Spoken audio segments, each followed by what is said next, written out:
です。さっきのは冗談で。うるさい。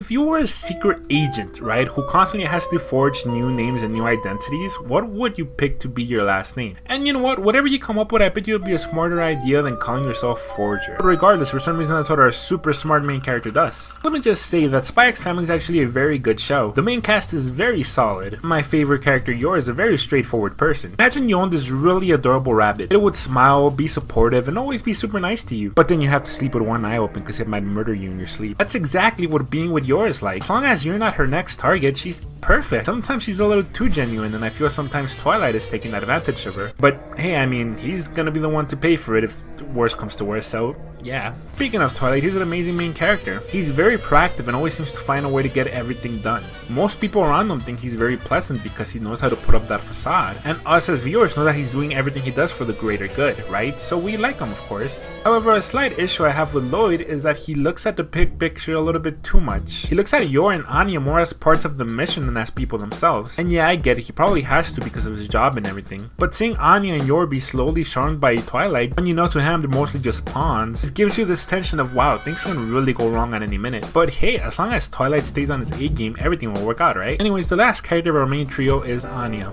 And Anya, well, she has psychic powers. She can read people's minds. Thank God for that, because if not for that, this series would have never happened. Her main priority is just to have someone to take care of her, because even at the orphanage she was staying at, she wasn't liked. So she uses these powers to be useful to Twilight without giving away that she has powers, because she's had really bad experiences with people finding out about her powers. She's a very interesting character in important parts. However, in general, she is just a child, for better or worse. I think if you dislike her, that's perfectly valid, and if you like her, that's also perfectly valid. Just like in real life, a lot of people hate kids and a lot of people like them, so yeah. So my thoughts on Anya, she's a good kid. Alright, moving on. So now that we have our main trio out of the way, let's talk about the actual series. This is a very made-for-TV show in my opinion. By that I mean something like The Simpsons or South Park or something like that. Not fully, but kind of. By that I mean is that yeah, there is an overarching story, right, of Twilight's mission. You really have episodic episodes of just regular hijinks. Every few episodes they repeat the whole gimmick of the TV show, as if trying to draw in new people that just dropped in on episode 5 or something.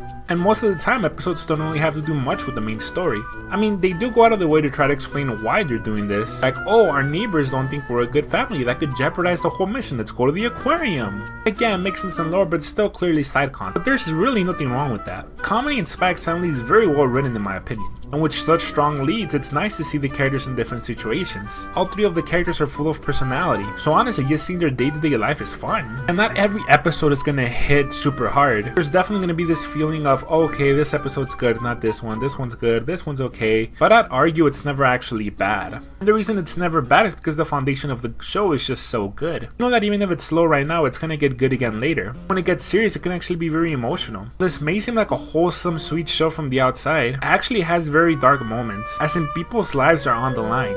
There are times where you're generally just hoping that the characters are okay because of how dark the series gets. And that's perfectly balanced with sweet and rewarding moments later on. So you have a serious and interesting overarching story, but also just have episodes where the creator is clearly just having fun. Honestly, this stupid cartoon made me excited to one day have a family. Because while yeah, everybody in the main family has a lot of secrets, they are by no means the perfect family. They're always there for each other at the most important times. Honestly, those moments are what keep me going in this series. Seeing that all these different people from different backgrounds, who all have severe trust issues, are still there to love and support each other when it really matters. That was a bit of a short one, but that's all I had to say. So thank you so much for watching. If you enjoyed this video, drop a like and a comment. All feedback welcome, I read all the comments. And let me know what popular or cool series you think I should cover on this What's Hot series. See you next time. That is bullshit blazing, still my heart is blazing. If I lose my wings, I don't need a new one.